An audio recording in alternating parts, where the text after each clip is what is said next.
present For the Record. Welcome to For the Record. I'm Naomi Cole. A Waukesha court decision this week with big implications for voting across the state. Judge Michael Boren ruled that absentee ballot drop boxes are illegal in Wisconsin. That's an absentee voting method that has been used for a long time in places around the state, but only gained popularity during the pandemic. Now, the ruling is almost certain to see an appeal in front of the Wisconsin State Supreme Court. I talked to University of Wisconsin political science professor David Cannon about the ruling's implications. If you could start by just kind of explaining the legal basis for this decision by the Waukesha County judge. Right. So under state law, when it comes to absentee voting, there are really only two options that are mentioned in the law. Either the voter fills out the absentee ballot, puts it in the envelope, and drops it in a mailbox. That's option one. Option two is to deliver in person, it says, to the election clerk. And so there's no ambiguity in that first one. You put it in the mailbox. There's a little ambiguity in the second one, like exactly what does it mean to deliver that in person? Do you actually have to hand it off like in person, to the clerk? Could you like put it in a slot, in the clerk's office? Would that qualify? And so probably yes, I would think that would qualify. And so there's some ambiguity there, but it's pretty clear that there are those two options. And drop boxes would not be one of those two options. Now, the WEC, the Wisconsin Elections Commission, other advocates for ballot boxes in Wisconsin would argue the law is silent here, right? So you just explained the law gives us two options, and it really never addresses ballot boxes at all, which is kind of part of the legal underpinning for why the WEC issued guidance allowing ballot boxes or drop boxes in the first place. Does this ruling effectively create a law in Wisconsin? Well, it's a ruling is interpreting a law. That's what judicial rulings always do, is they interpret law. And by issuing an order that then has the effect then of telling the WEC what it has to do. Now, this of course will be appealed to the state Supreme Court. They will have the ultimate say in terms of what the election commission has to do, and or indeed if they maybe will rule that, drop boxes are not legal under state law, period, end of story. And so that state Supreme Court, could do that. But at this point, there is this temporary injunction against drop boxes. Now, this runs into questions about the spring primaries in February. We might be bumping up against what's called the Purcell principle, which is that you can't change the rules of the game late in the process. That if voters already are counting on this as a mechanism for voting, that may be seen as too close to the February elections, and the state Supreme Court would have to decide that as well. So is there some scenario, I guess how quickly would this have to get to the state Supreme Court in order for it to potentially impact the February election, let alone the elections to come after that?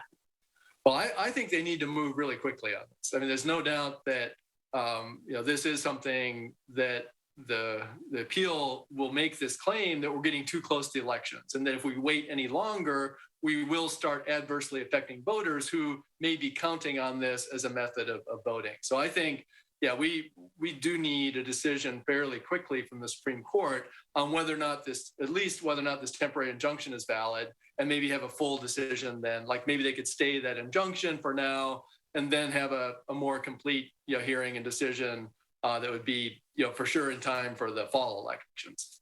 Sure. And would that be it? Would the state Supreme Court be the final voice, or is there any chance this could be appealed even higher? My reading of this would be that this would end with the state Supreme Court. I didn't see any federal questions raised. There were no Voting Rights Act questions raised, anything like that in the initial lawsuit. Now, there could be a countersuit file, I suppose, in federal court, if there are some federal issues of equal protection under the 14th Amendment, perhaps, or voting rights issues, if they could show that minority voters are more likely, especially in Milwaukee and Dane County, to use drop boxes. This could be seen as adversely affecting their right to vote under the Voting Rights Act. So I could imagine, federal questions that could be posed, but at least in this case, the plaintiffs were arguing only state law. They were not arguing federal law. So the state Supreme Court would have the final say in this decision. So we've been talking about some of the decision legality, some of those details, but let's back up a bit. Let's talk big picture. What is the broad impact of this type of decision on voting in Wisconsin? Well, it definitely would take away a popular option for voters, that was widely used. There were something like over 500 drop boxes in various communities around the state. I think it was another convenient way for voters to be able to cast their ballot. And one thing that I think should be noted as well is that this is an issue that really shouldn't divide Democrats and Republicans, because this is both making it easier to vote, which is something Democrats typically like to do to improve access to voting, while also making voting more secure than it would be if people just dropped their envelope in a mailbox, because most of these drop boxes, a lot of them had 24-hour surveillance with cameras. All of them were on government property, either a public library or a police station or a fire station, or outside the clerk's office. And so you could argue that this both improves access to voting and makes elections more secure. And so if the concern is ballot harvesting, which is what the plaintiffs talked about in their complaint, then they should be in favor of drop boxes. They're more secure than mailboxes that have no surveillance at all. All right, Professor Cannon, always good to talk to you. Thanks so much for taking the time. Okay, good to be with you.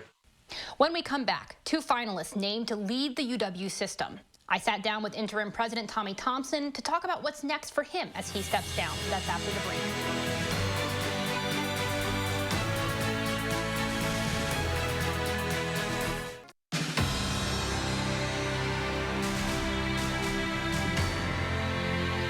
For the record, he's led the University of Wisconsin system as president for now nearly 2 years, through the height of the pandemic as UW searched for its permanent leader.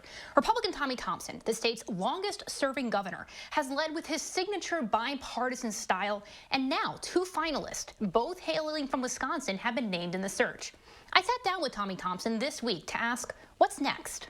You have a very long, very storied political career. When you look back at this, how important, where would you say this 18-month tenure as the interim president of UW fits in? Well, it's pretty hard to make that comparison, because in one instance, I was the longest serving governor and was running the whole state. And in the last 20 months, I've been running the University of Wisconsin, which has been both of them have been just exhilarating, fantastic experiences, and I gave it my all. As you know, I'm a very dedicated, passionate individual, and I love Wisconsin. I love the university, and I love, being able to make things better. I don't like the status quo, never have. I'm always looking at ways to improve and make things better. And I think in all of the jobs I've ever held, that was one of the things everybody can say. He improved it. It was better when he left than when he started. And that's all I can ask for. And I think that's what I've been able to accomplish. Absolutely. What advice would you have for your successor? I would tell him or her, whoever the board decides, the best thing to do is to be a leader. You got to be a strong leader. You got to be able to willing to make the right decisions, but you got to be able to make decisions. You cannot be looking back and saying, I got to wait and see what happens. You got to be able to be out in front and be able to make the decisions what is best. When the question was asked, are we going to open up schools? I said, we're going to open up schools on September 3rd. Not everybody agreed with me, a lot of opposition, but I made the decision. We open up the schools. Then I said, if we open up the schools, we got to make sure our schools are safe. We did that by putting in a testing program, second to none, all over the country. And we got federal dollars. I was able to use my contacts in Washington to get upwards to $50 million to develop not only a testing site on our campuses, but also a testing site for our communities. And my objective was to change the Wisconsin idea from not only for education, but be the institution that will educate all of our students and give them the best education possible, but also to solve problems. And so that's what we did. And I think we did it very well. And I'm very happy. I'm very happy where the university is. I'm very happy with what we were able to accomplish. Our schools opened up. The students were safe. They got a great education. And that's what the university is all about. But to get there, you've had a bit of a dance with the legislature in the meantime. At one point, there was some threats to the legislature. I covered that. Yeah. You mentioned in your outgoing letter that some of the stuff you're going to be focusing on is the system's legislative agenda as you leave. Right. Looking back, where does your relationship stand with the legislature? And honestly, what's your view of where politics are right now in Wisconsin? Well, I'll tell you that I think my relationship with the legislature is very good. I go up there, I see them. They're happy to see me. They don't throw me out of the office. They ask me to come in and have coffee with them. I'm just delighted to be able to do that and to be able to tell them how important the university is. I always want to tell the story. The University of Wisconsin system is the best asset the state has next to its people. And I want the legislature to know that we're the economic engine and can be and will be if the legislature will play ball with us and work with us. And I think they are. I think we've had a much a better atmosphere and attitude from the legislature towards the university now since I've been here. And I think it's only improving. And I think over the course of the next couple of months, while I'm still here, we're going to get a lot of good legislation done that's going to benefit the institution, the university, but at the same time, foster better cooperation with the legislature. And that's what we need. We need better cooperation, better relationship, better understanding on both sides. It's not only one side, it's both sides to make it work. What's next for you after this? I don't know. But you know, I'm not going to go off into the sunset and do nothing. I will be looking at my opportunities in the month of April and make a decision. You know, my wife would like me to retire, but that's not in the cards. So I don't know what I'm going to do, Naomi, but I'm going to be doing something. In April, you're going to find me on the slopes skiing. So you're going to find me being very active. I am very active and will continue to be active. And I love this state. I love the university. And I'm going to continue to work to make the University of Wisconsin the best that it possibly can be.